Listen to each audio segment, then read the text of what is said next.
Good afternoon and a very warm welcome to this short broadcast. My name is Mala and I'm a student of the Brahmakumari's World Spiritual University. And the topic for today is the power to face self-awareness, facing my own inner games. Sit for a moment and just reflect. And every time we do this, one would notice that somewhere inside of us is this quiet, sabotaging voice. I call it the quiet saboteur. And this voice, which whispers doubt, it replays old mistakes.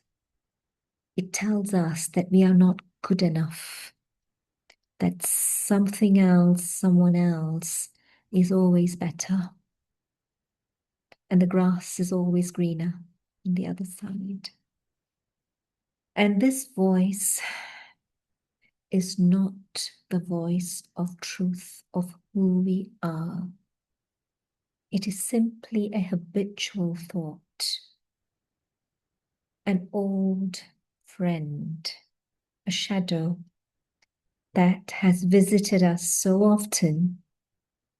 We mistake the guest, that shadow, for a resident. For who I am, I start getting mixed up between the guest, the visitor, and the truth. The soul, the truth, is by its original nature, peaceful, loving, powerful, and best of all, accepting. Negativity, shortcomings, they are the guests. And very often we notice they are a very frequent guest, but never the owner of the house. We tend to think they are the owner, and we forget that they are the guests. And when we forget this, we start fighting the guest. And the fight itself creates more disturbances. Wisdom tells us not to fight. But that voice of wisdom, that little whisper, oftentimes gets suppressed. And wisdom tells us just notice and gently return home to our true self.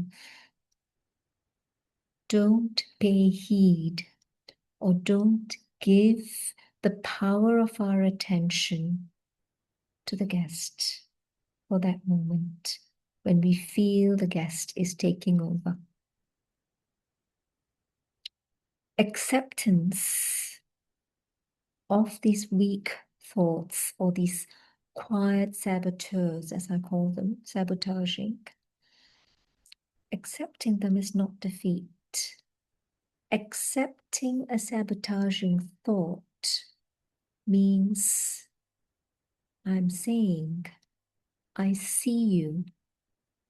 I understand where you're coming from, but you are not who I am.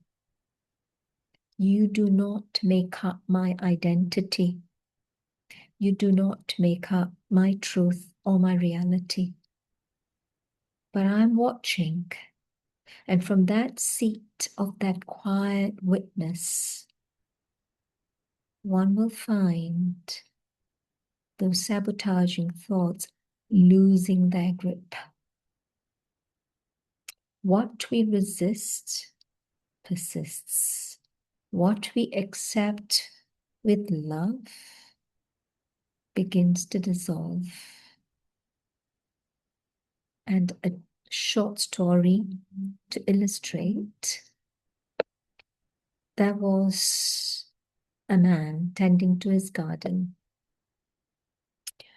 And this gardener once noticed weeds growing between the flowers. And each morning, she pulled them out with frustration and anger and blame. Blaming the world, blaming the soil, blaming herself for not being attentive enough, for not noticing the weeds coming up sooner enough, never being good enough as a gardener. And this tension filled the air. And she noticed that the rate of the weeds growing was actually faster. Each time she pulled them out, the return rate was much faster. One day, a friend was passing by, and this wise friend came in and noticed what was going on and said wise words. You know what? You are watering your anger more than the flowers. The gardener paused and thought, that is correct. And from then on, after that realization occurred, each morning, whenever she saw the weeds, she simply knelt down, looked at the weeds without anger, without hatred, without self-blame, and said, you are here, but I will still tend to my flowers with love. Thank you. I'll have to pull you out now. But I'm not going to get annoyed because I will still tend to my flowers with love. And she removed them calmly, without drama, without self-blame. And slowly, she could see the garden changing, not because of the weeds, or the weeds vanished forever, no, but because her hands had stopped resisting.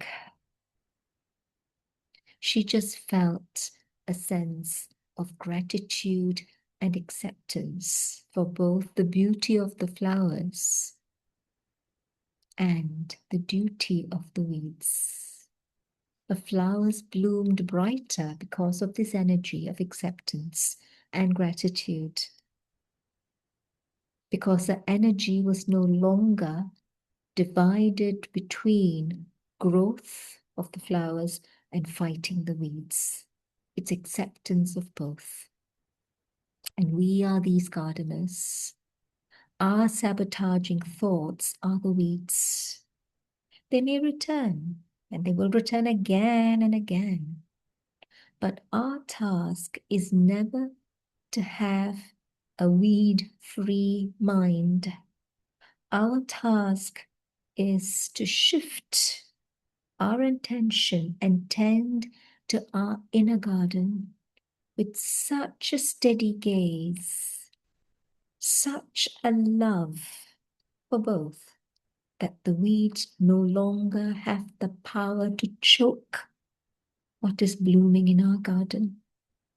So today, when that inner critique speaks, don't battle, bless it, and return to your flowers, your peace, your worth, your light, and your love. This is the quiet voice of victory of the soul, not the absence of negativity, but the presence of grace in the midst of it. Thank you.